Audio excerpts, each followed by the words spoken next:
Look, expensive guns are not automatically better. A $1,200 gun can cost $300 to make, and that extra money is often funding brand machinery, not better quality. So today we're doing a countdown.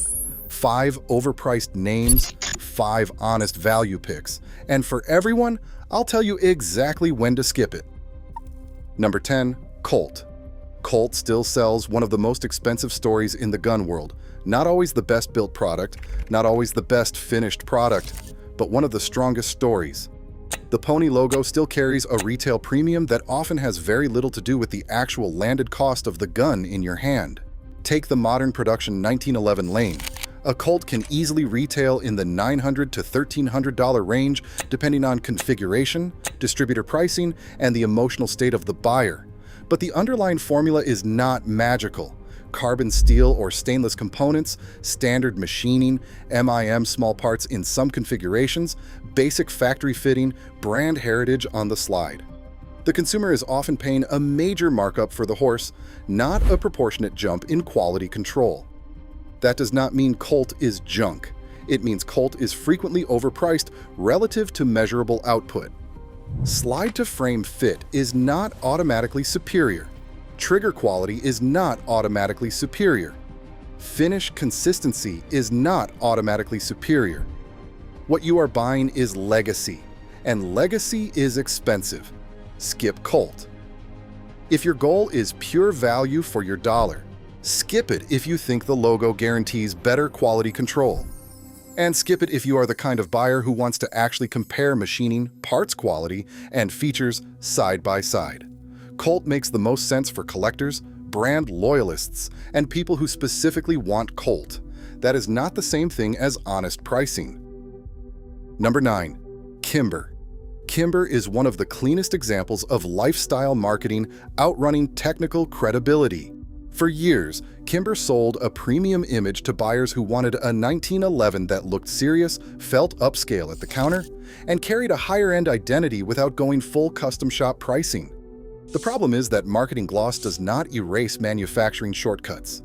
Kimber's reputation has long been shadowed by debates around reliability, extractor drama in certain eras, heavy dependence on MIM internals, and a price structure that often assumes the customer will fall in love with the aesthetic before asking harder questions.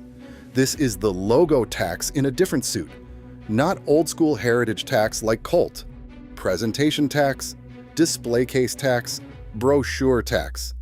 A polished slide, aggressive branding, and a premium retail sticker that suggests semi-custom credibility when the underlying value proposition often does not fully support it. A Kimber 1911 can sit in a price band where buyers start assuming refinement.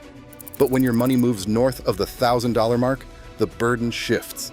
At that point, the gun should not just look premium, it should justify the premium in long-term consistency, fit, finish, and lower drama. Too often, Kimber sells aspiration at a price point where buyers should be demanding more certainty. Skip Kimber if you are shopping with a spreadsheet instead of emotions. Skip it if you care more about long-term reputation than showroom appeal. And skip it if the phrase premium 1911 makes you expect premium everything. Kimber is often strongest as a visual sale, not a value sale. Number 8. Springfield Armory. Springfield is more complicated because the company sells some genuinely respectable products, but the markup game still shows up hard in the branding. This is especially true when imported manufacturing, heavy marketing, and patriotic presentation are bundled into a price structure that feels more domestic, more exclusive, and more premium than the underlying economics suggest. A lot of Springfield value comes from brand positioning, not always from unique engineering, not always from category-leading parts quality, and not always from lower landed cost translating into lower retail. In several product lanes, Springfield sits in a very comfortable middle zone where buyers pay extra for familiarity, dealer confidence, and brand trust. That trust is valuable. But trust is not the same as transparent pricing. In the 1911 world especially, Springfield has often benefited from a consumer base willing to pay for the name, the styling, and the serious gun aura, even when the platform is competing against brands with equally serviceable output and less emotional markup. In striker guns and defensive pistols, the same pattern can happen. Good branding, clean shelf presence, premium adjacent pricing. Skip Springfield if you are buying only because it feels more prestigious than the spec sheet actually proves. Skip it if imported production at a premium price annoys you. And skip it if you are chasing the best measurable value in the category. Springfield is often good. That is not the same thing as being the best deal. Number 7. Sig Sauer. Now we move into a brand that can absolutely make excellent products. But excellence does not cancel markup. Sig is one of the strongest examples of a company that knows exactly how to convert reputation, military aura, modular buzzwords, and premium positioning into very healthy retail margins. Sig's pricing often carries a significant brand premium, not because the guns are bad, but because the company has mastered the modern version of the logo tax. Optics ready this, Legion that, X Series, Reserve, Elite, Comp, Macro. The catalog architecture itself is a markup machine. Every naming layer creates permission for another price jump. And the truth is simple. Some buyers are not paying for dramatically better practical performance. They are paying for ecosystem status. They are paying for the feeling that they bought the serious option. That can still be worth it for the right buyer. But it is not honest pricing in the pure sense. When you compare what a buyer gets at Sig pricing versus what lower-priced competitors now deliver in reliability, optics compatibility, magazine capacity, and usable triggers, the spread gets harder to defend. Skip Sig if your budget is tight and you still need ammo, mags, and training. Skip it if you confuse premium branding with premium necessity. And skip it if you are a practical shooter who will never use half the upscale ecosystem you are paying for. Number 6. FN. FN sells institutional credibility better than almost anyone. Military contracts, serious optics, European manufacturing mystique, cold professional branding. That image supports retail prices that routinely sit above what many normal shooters actually need to pay. This is not junk pricing. It is prestige pricing. FN is very good at making the buyer feel like they are accessing duty-grade seriousness. But the retail markup can outrun the real-world difference for the average owner, especially when the buyer is using the gun for range work, home defense, or ordinary ownership rather than high-volume professional use. A lot of FN buyers are not purchasing extra value, they are purchasing institutional halo. Institutional halo is expensive. Skip FN if you are not the kind of shooter who can actually exploit the performance delta. Skip it if you are stretching the budget just to own the badge. Skip it if you want practical value more than military-adjacent identity. That brings us to the other side of this list.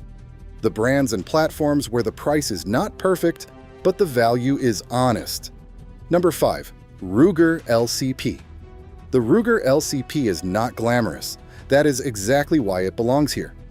This pistol exists in one of the easiest segments to overcharge for, deep concealment. Tiny guns give brands permission to sell convenience at a premium. Ruger mostly refused to play that game.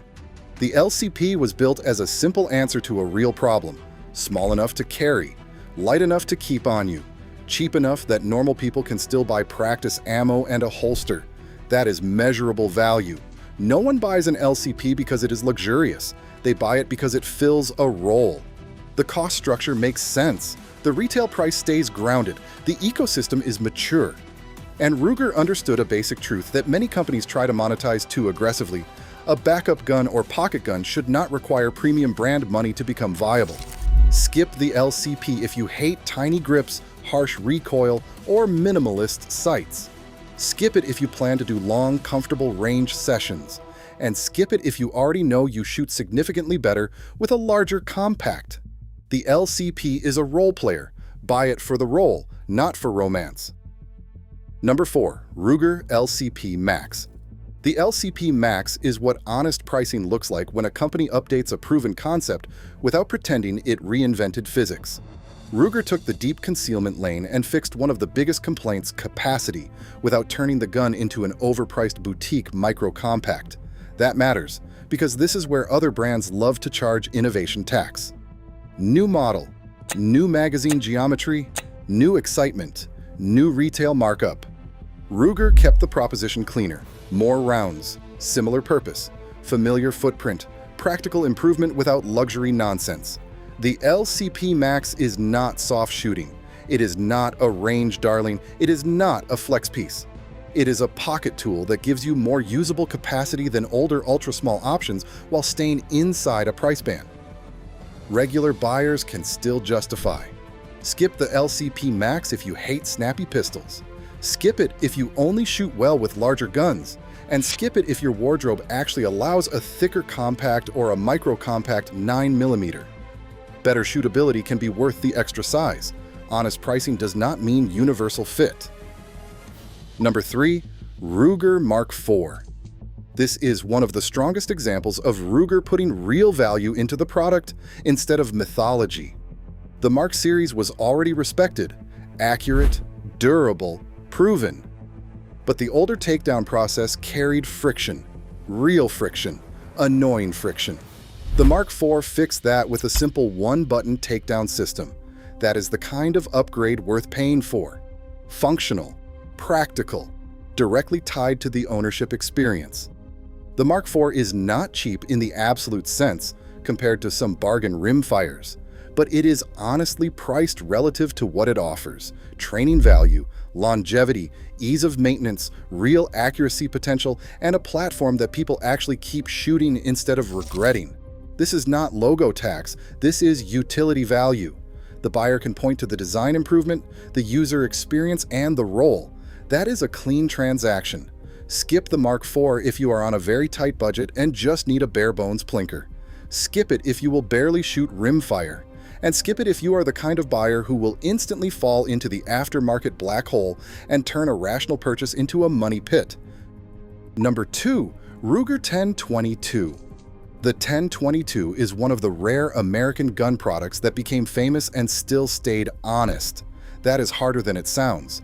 Most platforms that reach this level of recognition start collecting markup, heritage markup, nostalgia markup, ecosystem markup. Ruger mostly avoided that trap. The 1022 still makes sense because it still does real work for the money. Training, plinking, new shooter introduction, small game, repetition, cheap skill building. It is one of the cleanest capability multipliers in the gun world. The rotary magazine design matters. The aftermarket exists if you want it. But the bigger point is this: it works stock. That is the difference between an honest platform and a hype platform. A hype platform pressures you into future spending. An honest platform already makes sense on day one. Skip the 1022 if you do not have the discipline to leave it alone. Skip it if you are only interested in centerfire defensive roles. And skip it if you are the type who treats every affordable gun like a customization project that must end at triple the original price. And in first place, the brand that gets this right more often than almost anyone else in the American market. Number 1. Ruger. Ruger is not perfect. That is exactly why its pricing stands out. The company knows how to build for scale without making every product feel disposable. It knows how to make entry-level and mid-market guns that feel like tools, not branding exercises. And it repeatedly chooses practical over theater. Look at the pattern. The 1022, the LCP line, the Mark IV, the Wrangler, the American Rifle, the Security 9. Even when Ruger is not making the most refined gun in the category, it is often making one of the most honest ones. The retail markup usually tracks the mission. You are paying for function, not for mythology. That is why Ruger wins this list. Not because every Ruger is the best gun, because Ruger so often refuses the most abusive form of logo tax. It sells working products at prices that still leave room for ammo, magazines, training, and the rest of real ownership. That is measurable value. Now, skip Ruger when the specific gun does not fit your life. Skip the LCP line if you hate tiny carry guns. Skip the 1022 if you will never use rimfire for training. Skip the Mark IV if you want the absolute cheapest possible 22 and nothing more. And skip any Ruger if you are buying it just because it is affordable instead of because it actually fits the job. Because cheap is not the point. Honest pricing is the point.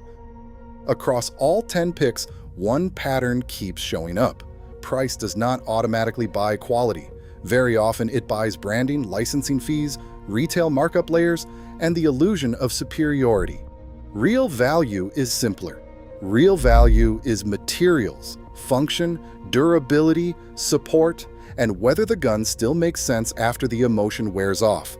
That is the whole game. Logo tax versus measurable value. Now I want to hear your list. Which brand charges the most for the name, and which Ruger gives the most honest value for the money? Drop it in the comments. Gear Under Fire, out.